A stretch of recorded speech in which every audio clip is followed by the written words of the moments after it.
राजस्थान विधानसभा चुनाव में प्रधानमंत्री नरेंद्र मोदी पर जमकर बरसे राहुल गांधी। कहा कि जिस तरह से प्रधानमंत्री नरेंद्र मोदी अग्निपथ योजना लेकर आए हैं, तो नरेंद्र मोदी ने आपके जीएसटी का पैसा आपकी जेब से निकालकर सीधा अडानी की जेब में डाल दिया है। और लाखों युवा जो 4 बजे सुबह उठते हैं, देश की रक्षा करना चाहते हैं, उनका सपना खत्म कर दिया है और उनका दिल तोड़ दिया है। जी हाँ दोस्तों, आप सबको पता कि राजस्थान में विधानसभा चुनाव 25 नवंबर को होने हैं और आज शाम को चुनाव प्रचार थम जाएगा।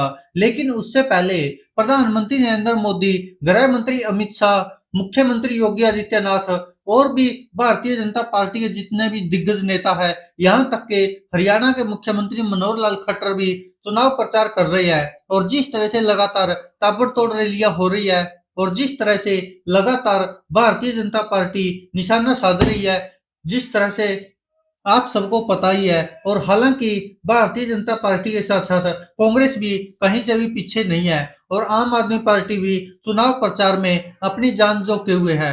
वहीं आपको बता दें कि जिस तरह से भारतीय जनता पार्टी प्रचार कर रही है, उसी लहजे में अब कांग्रेस भी प्रचार कर रही है। आपको याद होगा कि पहले भाजपा अकेली ऐसी पार्टी थी जो विपक्षी दलों पर या कई विरोधियों पर लगातार ऐसे बयानबाजी करती थी जिससे कि विवाद खड़े हो जाते थे। लेकिन अब कांग्रेस भी उसी लय में नजर आ रही है। जिस तरह से कांग्रेस के सांसद राहुल गांधी ने, आपको याद होगा कल परसों ही जैसे ही भारत वर्ल्ड कप हारता तो उससे अगले दिन ही राहुल गांधी ने वहां पर उपस्थित लोगों से पूछा कि आप लोग क्या कह रहे थे, तो उन्होंने कहा कि पनौती। तो राहुल गांधी ने कहा कि हमारे लड़के अच्छा खेल रहे थे और जैसे ही मैदान पर पनौती पहुंचा तो वो हार गए और भारत को हरा दिया। ये वर्ड राहुल गांधी ने यूज किए। तो उसके बाद रविशंकर प्रसाद जैसे दिग्गज नेताओं ने भी राहुल गांधी के ऊपर कटाक्ष किए और कहा कि उन्हें माफी मांगनी होगी, वरना फिर देख लेना हम इसको बड़ा मुद्दा बनाएंगे। ऐसी ऐसी बातें सामने आई। हालांकि यह राहुल गांधी को भी जिस तरह से सोच समझकर बोलना चाहिए। अगर वह कांग्रेस के सबसे बड़े स्टार प्रचारक है और जिस तरह की भाषा यूज कर रहे, तो फिर भाजपा में और कांग्रेस में फर्क ही क्या रह गया कि अगर वही बातें भाजपा करती है और वही कांग्रेस भी करने लगी तो फिर उनमें समानता हो जाती है। वहीं आपको बता दें कि अब राहुल गांधी ने राजस्थान में चुनाव प्रचार के दौरान एक रैली को संबोधित करते हुए प्रधानमंत्री नरेंद्र मोदी पर तरह तरह के आरोप लगाए हैं। और खासकर जिस तरह से उन्होंने ओबीसी का मुद्दा उठाया हुआ है और जिस तरह से अग्निपथ योजना भाजपा सरकार लेकर आई है, तो राहुल गांधी कह रहे कि देखिए कैसे अडानी की जेब भरने के लिए लाखों करोड़ों युवाओं का सपना तोड़ रही है भारतीय जनता पार्टी।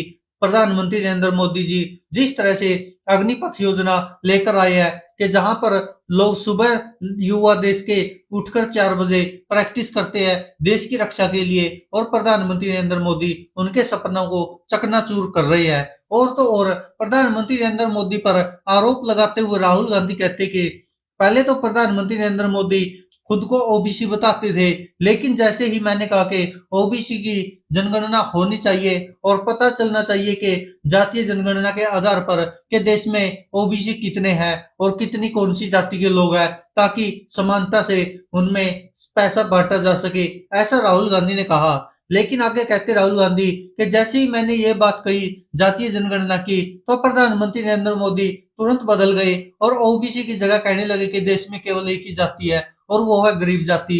लेकिन प्रधानमंत्री नरेंद्र मोदी गरीबों की तरफ देख कहा रहे हैं, उनको तो केवल कुछ अपने साथियों को, बिजनेसमैनों को फायदा पहुंचाना है, उन्हीं के कर्ज माफ होते हैं और देश की जनता से जीएसटी वसूला जा रहा है। ये आरोप राहुल गांधी ने लगाया है। तो आप समझ सकते कि किस तरह की राजनीति आ गई है अब। और हालांकि राहुल गांधी ऐसे नेता है जो प्रधानमंत्री नरेंद्र मोदी को संसद में भी घेरते हैं अडानी के साथ, और संसद के बाहर भी चुनाव प्रचार में, चुनाव रैलियों में भी अडानी को साथ लेकर चलते हैं। प्रधानमंत्री नरेंद्र मोदी का जहां पे नाम आता है वहां पर अडानी का भी नाम आता है। राहुल गांधी के भाषणों में हमने खासकर देखा है। वहीं आपको बता दें कि ऐसा नहीं है कि केवल राहुल गांधी ही ऐसा कर रहे हो, अरविंद केजरीवाल, भगवत मान, ये भी अडानी को लेकर प्रधानमंत्री नरेंद्र मोदी पर निशाना साधते रहते हैं। वहीं आपको बता दें कि जिस तरह से भारतीय जनता पार्टी जिस लय में प्रचार करती थी, उसी लय में राहुल गांधी भी प्रचार कर रहे हैं। आगे राहुल गांधी ने कहा कि मैंने मन बना लिया कि अगर राजस्थान में हमारी सरकार आएगी तो पहला काम राजस्थान में जाति जनगणना कराने का होगा और जैसे ही दिल्ली में हमारी सरकार आएगी, कांग्रेस पार्टी पूरे देश में जाति जनगणना करवाएगी। उन्होंने यह भी कहा कि इधर-उधर करने वाला नरेंद्र मोदी, जेब काटने वाला अडानी और बाद में लाठी मारने वाला अमित शाह। कांग्रेस नेता ने कहा कि जो भी हम करते हैं, हम गरीब जनता के लिए करते हैं, चाहे वह स्वास्थ्य योजना हो, मनरेगा योजना हो, भोजन का अधिकार हो, नहर योजना हो, सारा काम हम गरीब जनता के लिए करते हैं। और वह यानी कि मोदी पूरा काम 2-3 बड़े उद्योगपतियों के लिए ही करते रहते हैं। राहुल गांधी ने कहा, आपको निर्णय लेना है कि आप अडानी की सरकार चाहते हो, भाजपा की सरकार चाहते हो या आम जनता की, किसानों की, मजदूरों की, छोटे दुकानदारों की, युवाओं की सरकार चाहते हो। तो देख सकते हैं आप किस तरह से लगातार भारतीय जनता पार्टी पर आरोप लग रहे हैं। हालांकि भारतीय जनता पार्टी ने जिस तरह से बिहार में जातीय जनगणना हुई, बिहार सरकार ने करवाई और उसके बाद आरक्षण में बढ़ोतरी की बात आई और जो संशोधन पास किया गया, तो भारतीय जनता पार्टी को मजबूरी में मुख्यमंत्री नीतीश कुमार यानी कि जेडीयू आरजेडी के गठबंधन की सरकार को समर्थन देना पड़ा। वहां पर वो विरोध नहीं कर सकते थे और बिहार की संसद में वो बिल पास हुआ। तो इसी तरह से अब शायद जातीय जनगणना भारतीय जनता पार्टी के लिए एक बड़ी समस्या बन गई है। हालांकि भारतीय जनता पार्टी की राजनीति रही है हमेशा से ही धर्म के नाम पर, धर्म के आधार पर, और शायद अब कांग्रेस ने जिस तरह से जातिगत राजनीति की बात की, जातिगत जनगणना की बात की है, तो शायद धर्म की राजनीति की काट करने के लिए ही यह जाति की राजनीति छेड़ी गई है और जो कहीं ना कहीं भारतीय जनता पार्टी पर भारी पड़ती नजर आ रही है। खासकर राजस्थान, मध्य प्रदेश, छत्तीसगढ़, इन 3 राज्यों में तो यह मुद्दा काफी बड़ा बनाया हुआ है कांग्रेस ने और उसके ऊपर शायद मोहर भी लगा सकती है जनता। हालांकि अभी भारतीय जनता पार्टी की सरकार आने की संभावना कितनी है वो तो पता चल ही जाएगा 3 तारीख को, लेकिन 25 नवंबर को चुनाव होंगे राजस्थान में। 3 दिसंबर को हर जगह से गिनती आ जाएगी, रुझान आने शुरू हो जाएंगे और तब पता चल जाएगा कि कौन कितने पानी में है। हालांकि कांग्रेस सरकार बड़े बड़े दावे करती रहती है, लेकिन राजस्थान की जनता का एक यह भी रहा कि लगातार कई सालों से कि एक बार में सिर्फ एक बार ही सरकार बनती, किसी भी पार्टी की हो, कांग्रेस की हो या बीजेपी की हो, उसके बाद अगले प्लान में वह सरकार बदल जाती है। यह रुझान रहा है राजस्थान की जनता का।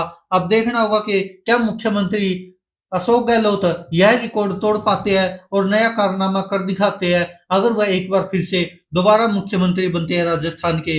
लेकिन कहीं ना कहीं भारतीय जनता पार्टी और कांग्रेस दोनों के लिए एक बड़ी समस्या यह भी कि जिस तरह से उनकी पार्टी के बागी नेता लगातार चुनाव प्रचार कर रहे हैं और कांग्रेस और भाजपा के नेताओं की रैली से ज्यादा बागियों की रैली में लगातार लोग आ रहे हैं, यह भी एक बड़ी समस्या है। क्योंकि हिमाचल प्रदेश में आपको याद है कि भारतीय जनता पार्टी क्यों हारी थी, क्योंकि उनके बागी नेता उनके साथ नहीं आए थे और बागियों ने, हालांकि बागी जीते चाहे ना ही, लेकिन वोट प्रतिशत भारतीय जनता पार्टी का कटता है। ऐसे ही जिस भी पार्टी के बागी नेता होते हैं उस पार्टी का वोट प्रतिशत कहीं ना कहीं कटता ही कटता है और वह रुझानों में सामने भी आता है।